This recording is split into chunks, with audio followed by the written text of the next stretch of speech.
How was the ride? Beautiful. It was good, my king. It's cold. It is super cold. Now that I agree with, man. Yeah. Hey, Wood Nation, I had to let Equal warm up, man, just to feel the heat from the heated grips. Oh, Booski, can you show them your jacket? Oh my gosh, that leather jacket is rocking. Look at her, y'all. Ooh-wee. Wow. And then, okay, you did some traveling there, yeah? That's right. Man, this is nice, man, and it's loud. I love it. It's got carburetor. Really? How is that possible? Oh, It's a that's 1990. cool. Oh, wow. Now, did you customize that pipe there? Those are actually from a company called Radiant Cycles down in Florida. Oh, really? Yeah. Looks good, brother. Oh, man, I love it. Okay, planning to have it for a while, right? Yeah. That's what I'm talking about, man. Pleasure, bro. Welcome to service. Wood Nation, check it out, bros and broettes. Y'all know I got to show y'all that beautiful cross, man. This is where me and wifey serve. So, man, if you guys want to come out and visit, man, it's 55 Al Henderson Boulevard, Savannah, Georgia, 31419. It is cold out here, bros and broettes, but it's so worth it, man. So we have motorcycle parking, man. 2 thumbs up to my guy right here. Man, y'all can come one, come all. That baby is nice. Babe, what you want that as a starter bike? No, thank you. All right, let's get it. All right, Wood Nation bros and broers, man, as always, man, we had a blessed service, man. It is really cold out here, man, but hey, listen, we doing this for the Lord, baby. So wifey's gonna come and give you guys the synopsis of the service. It's time. You ready, Booski? All right, y'all, here come Booski on this cold morning, baby. Morning again, Wood Nation, on this cold, cold Sunday morning. So we continue the series on the faith promise. The sermon topic for today is why missions, and that comes from Luke chapter 16 verses 19 through 31. Our senior pastor, Pastor Cam Huxford, did the sermon today. A faith promise is a pledge to give some amount of money above your tithe, specifically to show the love of Jesus to people in need all around the world, on faith that God will provide the money you pledge. A faith promise makes God the source, so we're trusting Him to provide it. And there's a Bible passage that I'll be reading from Luke chapter 16 verses 19 through 24. There was a rich man who was clothed in purple and fine linen, and who feasted sumptuously every day. And at his gate was laid a poor man named Lazarus, covered with sores, who desired to be fed with what fell from the rich man's table. Moreover, even the dogs came and licked his sores. The poor man died and was carried by the angels to Abraham's side. The rich man also died and was buried, and in Hades, being in torment, he lifted up his eyes and saw Abraham far off and Lazarus at his side. And he called out, Father Abraham, have mercy on me, and send Lazarus to dip the end of his finger in the water and cool my tongue, for I am in anguish in this flame. This parable is an earthly story with a spiritual application. The name Lazarus comes from the Hebrew name Eliezer, which means the one whom God helps. So God not only helped Lazarus on earth, but especially in heaven. There are several points in the sermon notes that I like to share. The first point made by the pastor is a problem to solve. There was a rich man who was clothed in purple and fine linen, and who feasted sumptuously every day. Luke chapter 16 verse 19. First problem, the rich man had no compassion for the needy in this world, or in his world, specifically Lazarus, because we know that typically after meals, especially from a rich man's house, there are leftovers. But the rich man didn't think to give Lazarus any leftovers, much less invite him to his home. 1 Timothy chapter 6 verses 17 through 19 reads, "As for the rich in this present age, charge them not to be haughty, nor to set their hopes on the uncertainty of riches, but on God, who richly provides us with everything to enjoy. They are to do good, to be rich in good works, to be generous and ready to share, thus storing up treasure for themselves as a good foundation for the future, so that they may take hold of that which is truly life."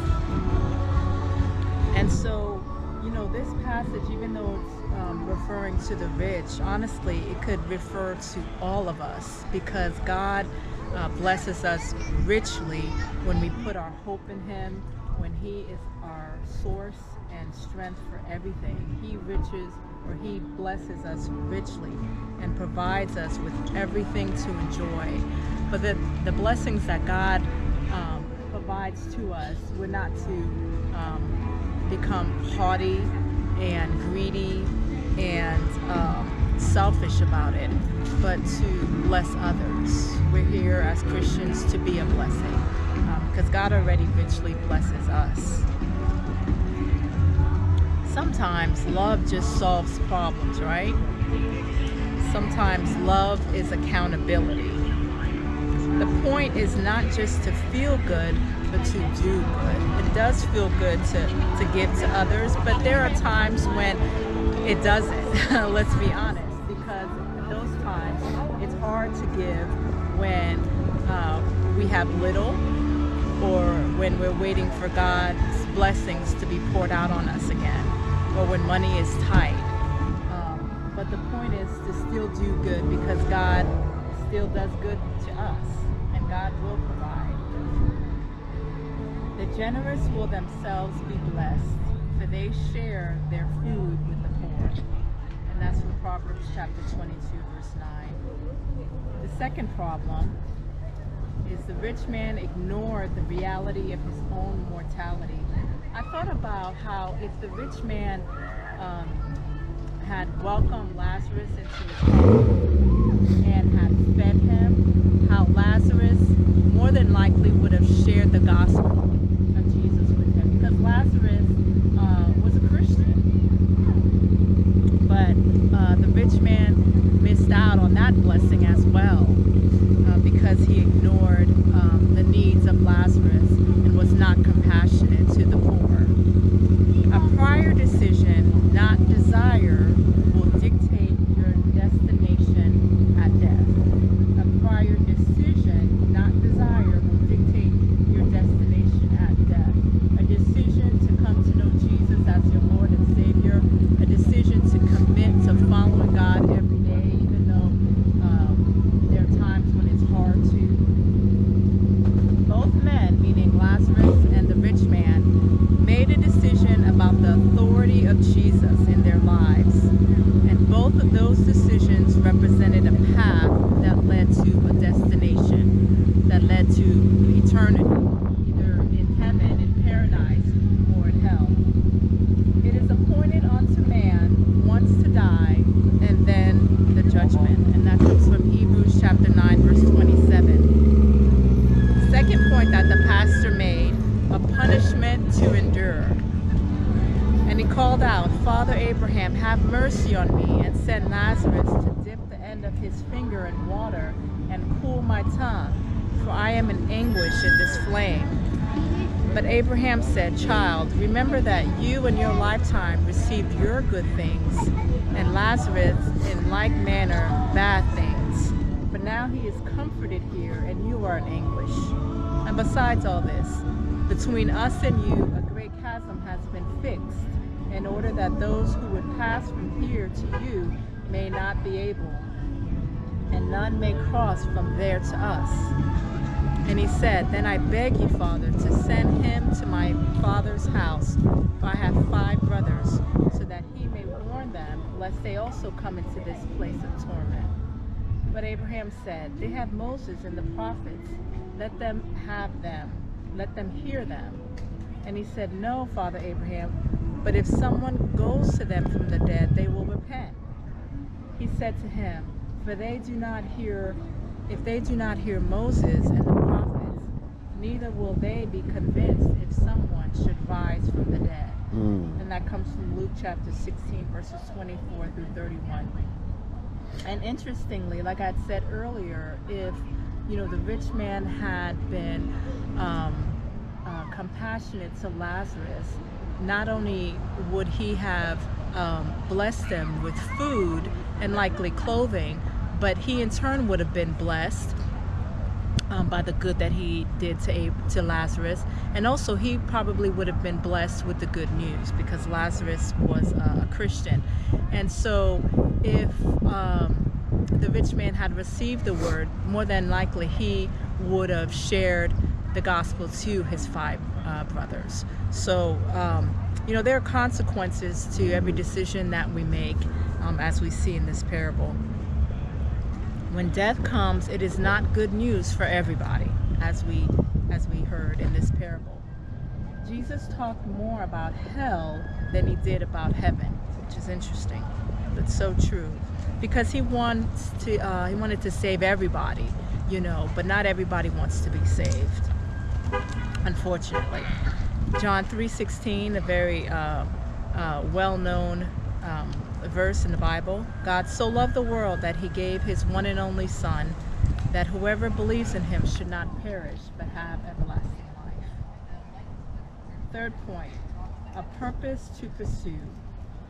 Honor God while you can.